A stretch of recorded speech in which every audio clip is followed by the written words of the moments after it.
NDMC ने रमज़ान के दौरान अपने मुलाजिमीन को दफ्तर से जल्दी छुट्टी देने के हुक्म को वापस ले लिया। भारतीय जनता पार्टी ने इस हुक्म की पुरजोर मुखालिफत की थी। बीजेपी और अकाली दल एक बार फिर मुत्तहिद हो सकते हैं।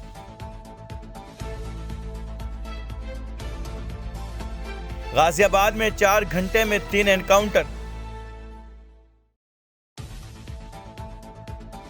अलकायदा के सरबराह की भारत में हिजाब तनाज़ु पर तनकीद, मुस्कान की तारीफ की।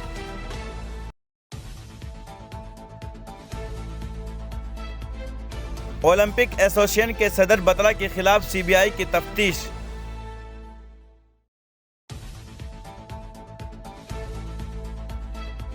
झालावाड़ में 2 कारों के दरमियान तसादुम, 4 अफराद की मौत।